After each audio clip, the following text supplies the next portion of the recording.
Yesus yang datang itu nanti akhirnya mati menebus dosa manusia di kayu salib. Itu terpenting. Banyak orang memperdebatkan Yesus, apakah benar Yesus lahir 25 Desember? Berdebat sini sana, agama lain pun menyerang kita. Yesus tidak lahir 25 Desember. Saya ditanya seperti itu, bagi saya begini, saya tidak pusing dia mau lahir kapan. Yang penting dia pernah lahir. Itu tidak bisa dibantah oleh sejarah manapun. Bahkan sejarawan-sejarawan non-Kristen, Flavius Josephus, Tacitus, Pliny the Younger, dan sejarawan yang lain memberikan kesaksian bahwa di abad pertama ada seorang yang bernama Yesus. Dan yang paling penting adalah dia naik ke atas kayu salib menebus dosa manusia. Itu yang paling penting. Dia ada dan apa yang dia buat bagi kita. Tidak usah persoalkan dia mau lahir kapan. Sekarang saya tanya saudara, saudara percaya Jokowi presiden? Percaya. Saudara percaya dia melakukan banyak kebaikan untuk bangsa Indonesia? Percaya. Saya tanya, Jokowi lahir tanggal berapa? Bulan berapa, tahun berapa? Banyak juga yang tidak tahu kan? Peduli amat Jokowi mau lahir tanggal berapa, bulan terang ke bulan gelap ke, mana pusing kita. Yang penting adalah dia presiden dan dia sudah berbuat banyak untuk bangsa ini. Karena itu tidak pusingkan Yesus mau lahir tanggal berapa.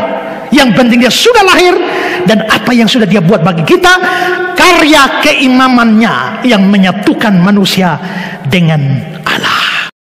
Misal ada yang mengatakan hari lahirnya Nabi Isa itu kan tanggal sekian-sekian di bulan Desember, biasanya tanggal 25 gitu kan. Baik. Nah, ketika diungkapkan seperti itu sudah lama, dari dulu ada begitu. Turun ayat Quran untuk meluruskan. Diluruskan.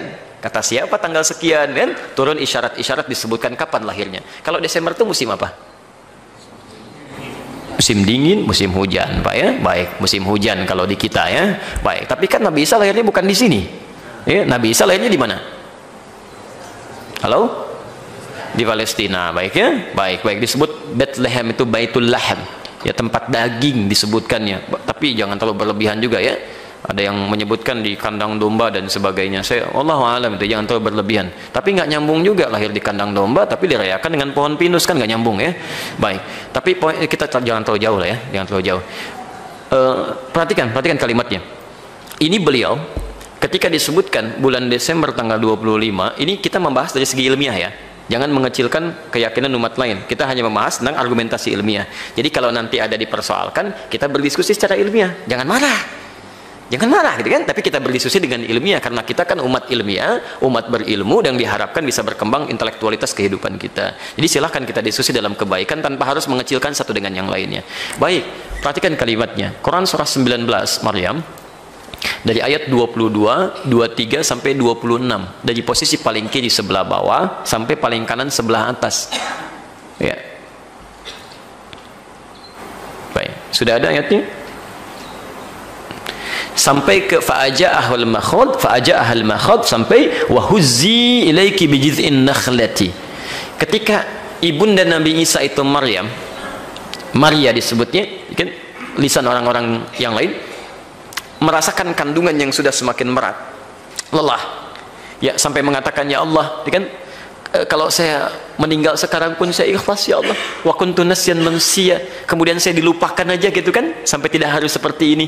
Itu ketika dalam keadaan demikian dihibur oleh Allah. Apa yang dikatakan kemudian direkam oleh Al-Quran, sudah, kamu jangan mengeluh kalau kamu lelah, capek, sulit dalam kandungan, pukulkan saja itu tanganmu ya ke batang kurma itu, sedikit aja pukulkan, maka sedikit goncangan itu akan menghadirkan kurma yang sudah matang itu, rotaban janiyya. Ibu, ini saya beri isyarat Bu ya, ada kalimat rotab janiyya. Rotab itu kurma yang mengkau, matang ya. Kalau beda antara tamar dengan rotab, kalau tamar sudah agak kering, kalau rotab itu kurma matang, itu yang lunak Pak, masih banyak kandungan airnya, glukosanya tinggi. Dan janiyya terkait dengan kata janin, itu bagus untuk perkembangan janin. Jadi bagi perempuan yang sedang mengandung itu, cari sifat-sifat kurma seperti itu. Makanya kalau Anda sekarang umrah, itu suka ada kurma Maryam gitu kan, walaupun belum tentu dimakan oleh Sayyidah Maryam gitu ya. Baik, kurma Maryam itu bukan harus kurma yang seperti itu, bukan. Setiap rutab, setiap jenis kurma yang sudah masuk fase rutab, ada fase tertentu yang itu baik untuk perkembangan janin. Jadi setiap kurma, nggak harus kurma yang itu. Jelas ya? Baik, nah di sini paling menarik, gerakan sedikit, kurma bisa jatuh. Berarti ketika beliau itu akan dilahirkan dalam kandungan itu, Sayyidah Maryam, itu berarti musimnya musim apa?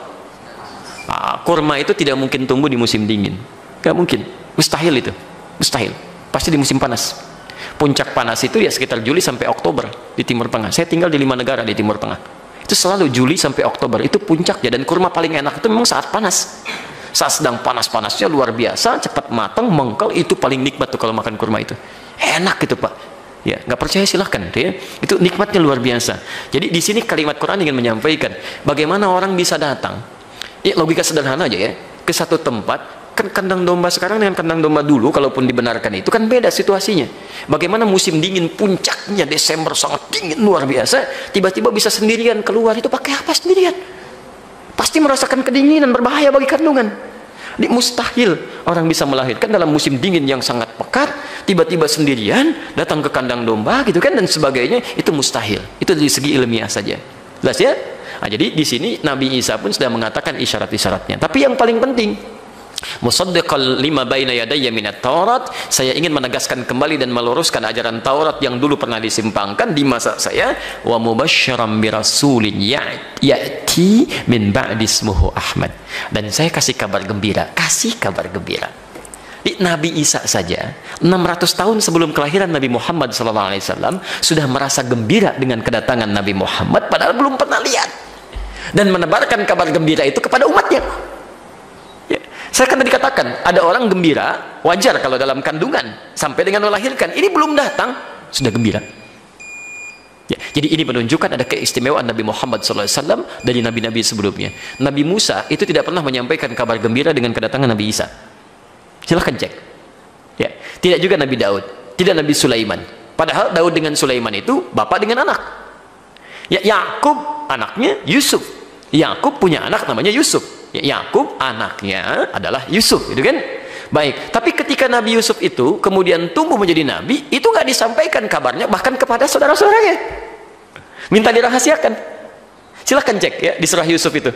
Ya kata bapaknya, kamu jangan kisahkan nih pada saudara-saudaramu ya, takutnya ada masalah. Padahal nabinya sudah ada, tapi jangan minta dikisahkan. Nabi Muhammad tidak, sebelum datang nabinya, sampaikan kabar gembira ya. Nabinya belum datang, sudah dikabarkan. Nabi Yakub, nabinya ada, anaknya Nabi Yusuf tidak dikabarkan. Jelas ya? Nabi Musa, saya beri gambaran lagi. Kenal Nabi Musa? Alhamdulillah ya. Kalau kenal saya repot, antum siapa sebetulnya ya? Baik.